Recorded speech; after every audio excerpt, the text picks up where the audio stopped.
अस्सलाम वालेकुम नाजरीन। पिछली किस्त के आखिर में आपने देखा कि उस्मान ने पादरी ग्रेगोर को कहा था कि हम तुम्हारा सामना गवर्नर उगातोस से कराएंगे, फिर देखेंगे कि वो तुम्हें तरजीह देता है या फिर इस अमानत को। इस किस्त के आगाज में ब्लेजी किले का मंजर सामने आता है। गवर्नर उगातोस के किले में कुछ किलों के गवर्नर आए हुए थे। गवर्नर उगातोस कह रहा था, सबसे पहले मैं आप साहब की आमद का मशकूर हूँ। आप साहब ने सुन लिया होगा कि पादरी ग्रेगोर सरदार उस्मान के पास है। निकोला कहता है, कितनी बुरी खबर सुनी हमने कि तुम एक पादरी की हिफाजत ना कर सके। रुगातोस कहता है, इस इकदाम से जाहिर होता है कि उस्मान ईसाई इत्तेहाद को तबाह करने का इरादा रखता है। अगर पादरी ग्रेगोर उस्मान के पास कैद रहे तो फिर उस्मान ईसाई लोगों को भी अपने मतहत जमा कर सकता है। इसलिए हमें अपने इख्तिलाफ बुलाकर मुतहद हो जाना चाहिए, तभी हम उस्मान को ग्रेगोर वापस करने पर मजबूर कर सकते हैं। एक गवर्नर पूछता है, ये हम कैसे करेंगे गवर्नर रुगातोस? तो रुगातोस कहता है, हम उनको फ़ायदा पहुँचाने वाली हर चीज़ को रोक देंगे। मसलन मेरी कानों में तुर्क मजदूर काम कर रहे थे और मेरे कारीगर उन्हें कानकुनी के राज सिखा रहे थे। मैंने उन सब तुर्कों को निकाल दिया है और मेरे अजीज़ दोस्त इज़्निक के गवर्नर ने सोगत के ताजरों के साथ किए गए तमाम मायदे तोड़ दिए हैं और अब ये तुर्कों से एक भी कालीन नहीं खरीदेंगे। अब मैं आप सब से भी ऐसा ही करने की उम्मीद रखता हूँ। फिर निकोला कहता है, तिजारत एक बहते हुए दरिया की तरह होती है। जब दरिया खुश्क हो जाता है तो उसके आसपास के लोग एक दूसरे को खाना शुरू कर देते हैं। आपने बहुत अच्छा सोचा रुगातोस। फिर कोशिश कहता है, मैं भी निकोला से इत्तेफाक करता हूँ, आज मुतहद होने का दिन है। इसके बाद सोगत का मंजर सामने आता है। पादरी ग्रेगोर और अंद्रियास को सोगत के गिरजाघर में पहुंचा दिया गया था। कुछ देर बाद गोक्तुक और साल्तुक सिपाही बाहर निकल जाते हैं ताकि वो बूढ़ा शख्स पादरी ग्रेगोर से बात कर सके। उनके जाने के बाद बूढ़ा शख्स पादरी के पास आकर कहता है, आपने मुझे बहुत हैरान किया, आप वापस क्यों गए? ग्रेगोर कहता है, हम कबीले से भाग जाएंगे, तुम हमारी मदद करो। बूढ़ा आदमी कहता है, यह बहुत मुश्किल है, उस्मान साहब ने तमाम हिफाजती इक़दामात किए हुए हैं। तो ग्रेगोर कहता है, मैंने सब कुछ तरतीब दे दिया है, शाम के वक्त कबीले के दरवाज़ों पर आ जाना, 2 घोड़े अपने साथ लाना और मेरा इंतज़ार करना। हम घोड़ों पर सवार होकर गीक जंगल जाएंगे। रुगातोस से कहो कि वहाँ आकर हमसे मिले। बूढ़ा कहता है, ठीक है, मैं ऐसा ही करूँगा। काय कबीले में सलजान खातून सब खवातीन से मुखातिब होकर कह रही थी, आप सबका बहुत शुक्रिया कि आपने कालीने बनाने का काम मुकम्मल कर दिया। इतने में कबीले का ढोल बजता है। इज़्निक किले का एक सिपाही कबीले में पहुंच गया था। वो घोड़े से उतरता है तो गुंदुज कहता है, आप ठीक वक्त पर आए हैं, कालीने तैयार हैं, लेकिन आपकी घोड़ा गाड़ियाँ दिखाई नहीं दे रहीं। तो सिपाही कहता है, वो नहीं आ रहीं, मायदा ख़त्म हो गया है, हम कालीने नहीं खरीदेंगे। गुंदुज कहता है, क्या मतलब है इस बात का? तो सिपाही कहता है, मैं नहीं जानता हूँ, मैं सिर्फ एक कासिद हूँ। यह कहकर वो घोड़े पर सवार होकर वापस चला जाता है।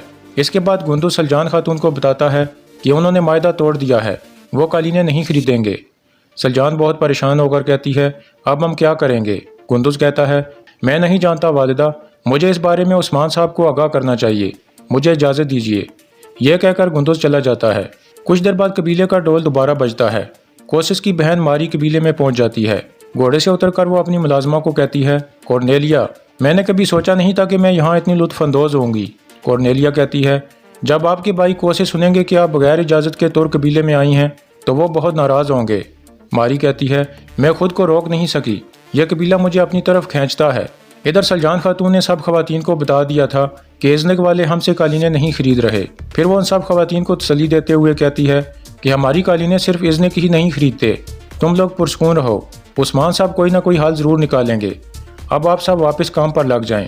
कुछ देर बाद मारी और कॉर्नेलिया उनके पास आ जाती हैं तो बाला और बाकी खवातीनों ने खुश आमदीद कहती हैं। फिर मारी कहती है, यह मेरी मददगार कॉर्नेलिया है, यह जानना चाहती है कि आप कालीने कैसे बनाते हैं। सलजान कहती है, हम तुम्हें भी खुश आमदीद कहते हैं बेटी। फिर मारी पूछती है, आप ये कालीने कहाँ लेकर जा रहे हैं? तो बाला कहती है, इन्हें इज़्निक जाना था, लेकिन आज एक कासिद आया और उसने कहा कि हम कालीने नहीं खरीदेंगे। मारी कहती है, यह बहुत अफसोसनाक है, मैं तो यहाँ कालीने बनते हुए देखने आई थी। सलजान कहती है, तो ठीक है, आप आ जाओ, मैं आपको कालीनों का कारखाना दिखाती हूँ। फिर सलजान उन दोनों को साथ लेकर चल पड़ती है।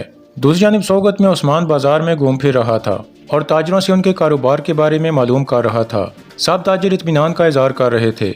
इतने में गोक्तुक वहाँ पहुँचता है और उस्मान को कहता है, हुजूर, जैसे आपने कहा था, ग्रेगोर और बूढ़ा यून आपस में सरगोशी कर रहे थे, वो वाज़े तौर पर कुछ कर रहे हैं।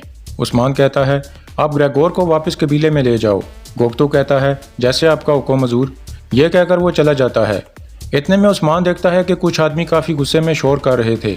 तो उस्मान बुरहान से पूछता है, इन्हें क्या मसला है?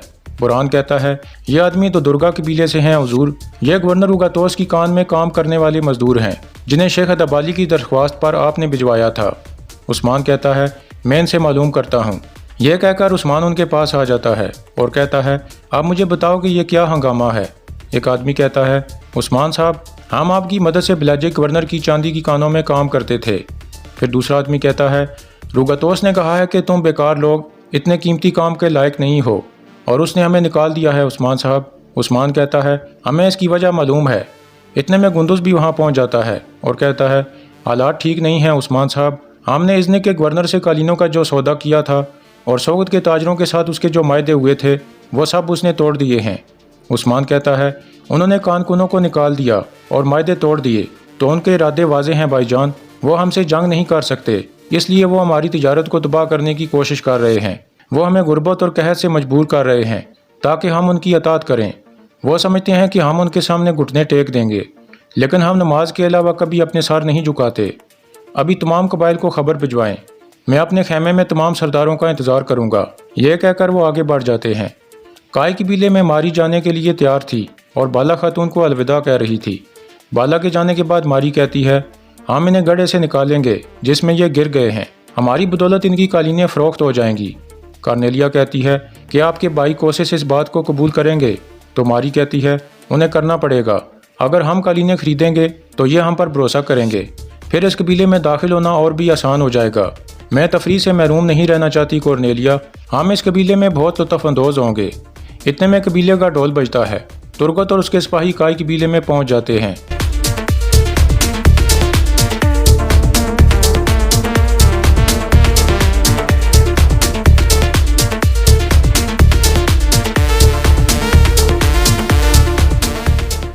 ترگت ماری کے پاس آتا ہے تو ماری کہتی ہے ترگت صاحب تو آپ قیدی نہیں رہے؟ ترگت کہتا ہے ہاں اللہ کا شکر ہے، اور جنہوں نے مجھے زنجیروں میں جکڑا تھا وہ اس کا حساب ضرور دیں گے۔ ماری کہتی ہے مجھے امید ہے کہ اس بار بھی آپ ناکام نہیں ہوں گے۔ پھر ترگت آہستہ سے کہتا ہے تم نے میری مدد کیوں کی تھی؟ ماری کہتی ہے میں آپ کی مقروض تھی ترگت صاحب، کیا آپ بھول گئے؟ آپ نے مجھے سانپ سے بچایا تھا تو میں نے آپ کی مدد کر کے اپنا قرض چکا دیا۔ یہ کہہ کر وہ اپنے گھوڑے کی طرف بڑھتی ہے اور پھر کہتی ہے محتاط رہنا ترگت صاحب، میرے پاس اب آپ کو بچانے کی کوئی وجہ نہیں ہے۔ ترگت کوئی جواب نہیں دیتا اور آگے بڑھ جاتا ہے۔ ادھر ملن خاتون کہہ رہی تھی مجھے لگتا ہے کہ اس خاتون کے پیچھے کوئی اور ہے۔